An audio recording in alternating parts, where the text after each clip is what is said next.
Market में जी बहुत से स्कैमर्स आ गए हैं और मैं बाल-बाल बची हूँ धोखा खाते हुए। हुआ कुछ यूँ कि मेरे पास कॉल आती है कि आपका ईज़ी पैसा अकाउंट है और इस नाम से है। मैंने कहा जी, तो उसने कहा कि आपका अकाउंट वेरीफ़ाई नहीं है, आपको अकाउंट वेरीफ़ाई करना होगा। और 3-4 बार मेरे पास ये कॉल आती है। पहले तो मैं इग्नोर कर रही थी, फिर जब उसने कहा कि आज लास्ट डेट है और आपका अकाउंट जो है बैन हो जाएगा, और उस दिन मेरा एक ह्यूज ऑर्डर था। मैं बहुत फंसी हुई थी, परेशान ही थी समझ लें, उसने और परेशान कर दिया। तो मेरा दिमाग काम नहीं किया। मैंने कहा अच्छा मुझे क्या करना है?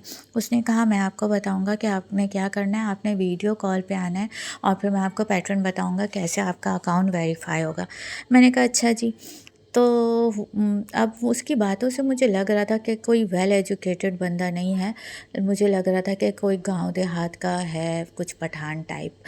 तो ख़ैर उस वक़्त दिमाग काम नहीं कर रहा था मेरा, क्योंकि मैं उलझी हुई थी। फिर मैंने जैसे ही वीडियो कॉल अटेंड की, तो एक ऑफ़िस में बैठा हुआ बंदा, उसकी बात अलग होती है और नज़र आ रहा होता है कि ये ऑफ़िस है।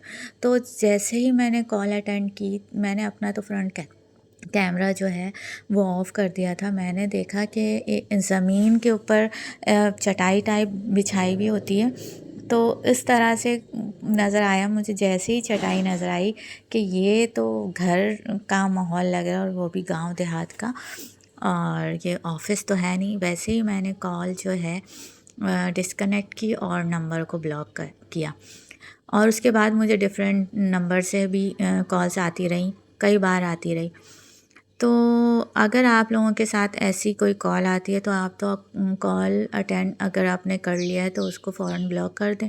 फिर दूसरे नंबर से आएगी, फिर दूसरे नंबर से आएगी। आपके पास ऑप्शन है कि आप नंबर को ब्लॉक कर सकते हैं। तो इस तरह मेरे साथ हुआ है, हर किसी के साथ हो सकता है, क्योंकि बहुत से ऐसे बैठे हैं। मेरे पास इतनी कॉल्स आई हैं कि मैं आपको क्या बताऊँ। वीक में 2 बार इस तरह की कॉल्स आ जाती है मेरे पास। ओके जी, तो अब आ जाते हैं केक की तरफ। ये केक ऑर्डर आया था मेरी बेटी की फ्रेंड की बर्थडे का, और उनकी मामा ने मुझे ऑर्डर किया था। उनको सजेस्ट किया था उनकी बेटी ने कि मामा, मेरी फ्रेंड की मामा जो हैं केक बेक करती हैं और बहुत अच्छे केक बनाती हैं, आप उनसे मेरी बर्थडे का केक बनवाइएगा। तो पहले उन्होंने इनकार कर दिया, फिर जब उसने ज़्यादा इंसिस्ट किया तो उन्होंने कहा चलो बनवा के देख लेती हूँ, क्योंकि कभी उन्होंने ना टेस्ट किया ना कभी बनवाया, तो उन्हें नहीं आइडिया था कि मैं कैसे केक बनाती हूँ। तो उनको केक बहुत पसंद आया, टेस्ट वाइज़ भी और लुक वाइज़ भी बहुत खुश हुई। उसके बाद भी उन्होंने काफ़ी केक बनवाए मुझसे। आपने मुझे बताना है कि आपको ये केक कैसा लगा। I hope you all are like the video. Thanks for watching. अल्लाह हाफ़िज़।